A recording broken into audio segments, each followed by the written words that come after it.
Hey, what's up guys? Today I'll show you a horror mystery film, IMPETIGORE. Spoiler ahead, watch out and take care. The movie begins with the inheritor working in a toll booth late at night. She's chatting with her friend who works on another toll booth. She complains about her neighbors and her financial troubles, and her friend shares the same situation. They both commiserate about their hardships. The inheritor remarks that the toll booth she is assigned to rarely gets any traffic anymore, and she thinks she might be out of a job soon. In any case, she is just relieved that she won't need to interact with strange people anymore, especially the mysterious guy driving a sedan, who's been following her around for weeks now. Her friend dismisses it as mere paranoia, but the inheritor can't shake the feeling that he is after her. The friend changes the subject and comments on the song blaring from the inheritor's radio, saying that her tastes are so old. The inheritor answers that her radio's been stuck at that particular station. Suddenly, the blood drains from her face and she stiffens. She whispers to the phone that the man in the sedan is back again. Sure enough, an old sedan slowly drives up to her toll booth. The man's features are hard to make out in the dim light, and the inheritor tries not to look at him, but he's staring at her with a knowing gaze. Fortunately, a truck comes, and the man in the sedan drives away. But the man just stops a few meters away and steps out of his car, slowly walking toward her toll booth. She frantically locks the door, and her friend dials their main office for help.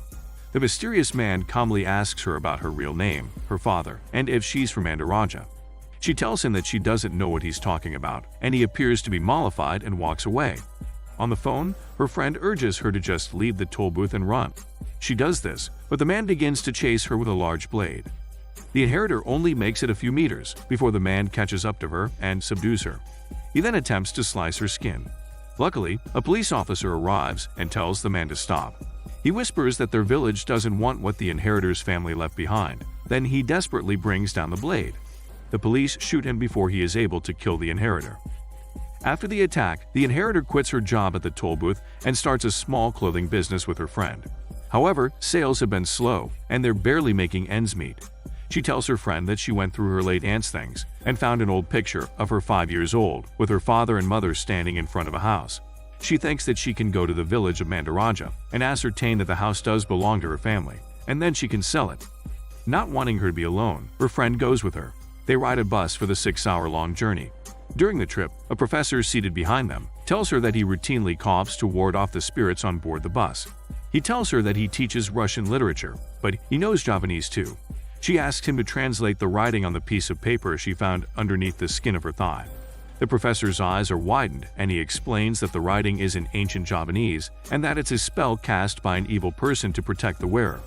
The inheritor becomes disturbed when she keeps seeing the same 3 children standing by the road as the bus travels on.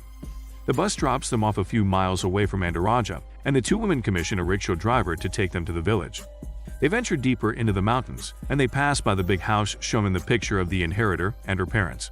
She asks the driver if he knows who owns the house, but he just shrugs and answers that he is never told who owns it. The driver drops them off at the village chief's house, and the inheritor meets an old shaman. They pretend that they are university students conducting research on the chief's puppetry skills.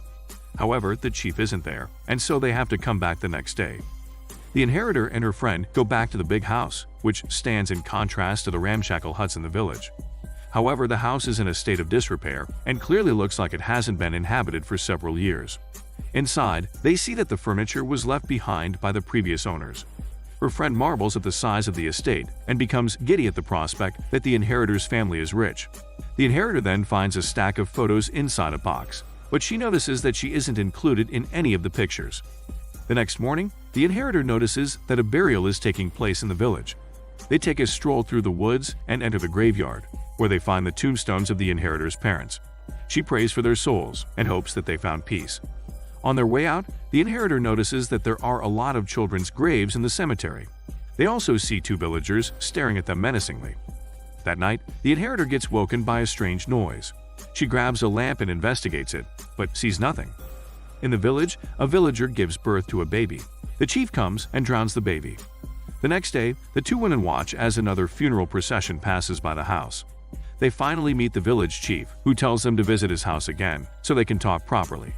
The inheritor buys lunch from a young vendor girl and asks her if she knows who owns the big house. The vendor girl's great-grandmother answers in ancient Japanese, and the vendor girl translates for her. She reveals that the house had been owned by a family. That was the reason why the village was cursed by a terrifying disease.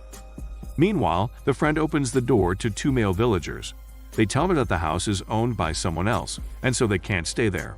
The friend prods them for more information regarding the ownership, and one of the villagers tells her that the heir is a girl and that the chief has been waiting for her to claim the house because he has all the legal documents.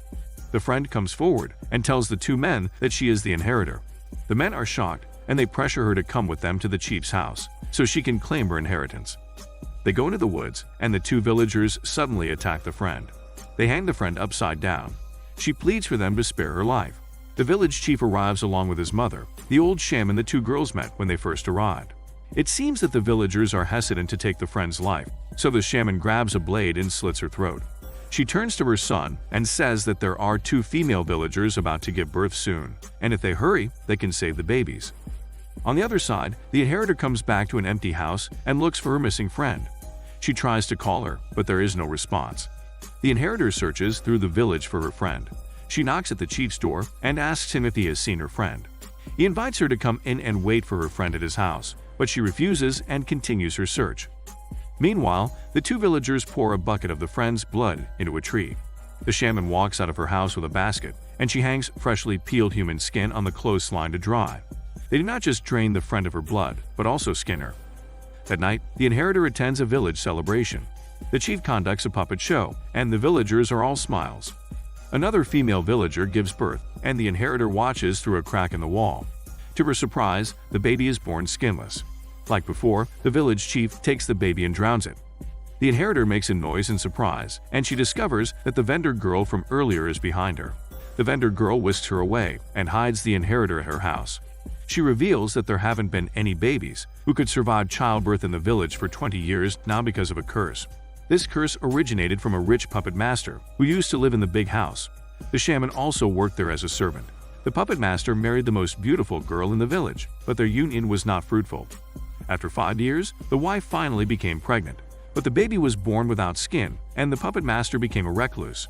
Later, 3 young girls disappeared from the village, and the puppet master's daughter mysteriously became healthy. It turns out that the puppet master made a deal with the devil for his daughter's life in exchange for the village girls. One night, he grew mad and slaughtered a lot of people and then killed himself. Luckily, the daughter was taken to the city by a servant, and ever since then, every baby in the village had been born without skin. The chief declared that to end the curse, they had to kill the daughter and skin her. Right then, the inheritor notices a picture of the vendor girl with the man driving the sedan. She reveals that he is her husband, and she sent him to the city to find the cure because she is pregnant. Her great-grandmother believes that a curse born from a pact with the devil can never be broken, only transformed, which is why the vendor girl doesn't want to kill the inheritor, despite knowing her real identity now. 2 villagers come knocking at the vendor girl's door to search for the inheritor. She hides under the kitchen table, and the vendor girl fools the men and sends them away. The inheritor calls the rickshaw driver for help, and he comes with a police officer. They agree to meet at the north entrance to the village. The inheritor confesses to the vendor girl that she had met her husband and that he is already dead. The vendor girl falls to her knees in shock upon hearing that. The inheritor sees the rickshaw driver arrive with the police. However, a mob of angry villagers gets to them first. The officer then reveals that he is actually from the village, and he shoots the rickshaw driver. The inheritor runs to the forest to escape the mob. A truck passes by, and she asks the driver to help her. He gives her a ride, but then the driver sees the apparition of the 3 murdered girls and crashes the car. There, the 3 girls show the inheritor a vision of what really happened. Her mother, the puppet master's wife, was having an affair with the village chief. The chief's mother, the shaman, discovered this and cursed the wife, causing her daughter to be born with no skin. She also did a ritual to make her son totally forget about his affair with the disloyal wife. However, the puppet master later made a deal with the devil and killed the 3 innocent girls for the skin. He used their skins to make new puppets as part of the ritual that would make the daughter healthy again. This is why the 3 girls have been haunting the inheritor, because it is her duty to end the curse by burying the puppets with their bones. They also reveal that the village chief later retaliated against the puppet master by pretending to be him and slaughtering the village people during the puppet show. Soon after, the inheritor finds the puppets and digs up the remains of the 3 girls in the spot they showed her in the vision. The shaman finds the inheritor in the house and reveals to her that she is actually the child of the village chief rather than the puppet master. The inheritor blames the shaman for starting this curse, but the shaman reasons that she was a mistake she needed to correct. The other villagers step inside the house and knock the inheritor unconscious. When she wakes up, she is hanging upside down, and the chief is about to start the ritual. She pleads for her life, telling him that she had already broken the curse. She also tells him that she is his biological daughter and that the shaman had been the one who started this curse. The chief is shocked at these revelations and confronts his mother, the shaman, who reluctantly confirms the inheritor's story. However, she picks up a knife and holds it at her throat, forcing her son to choose between her and the inheritor.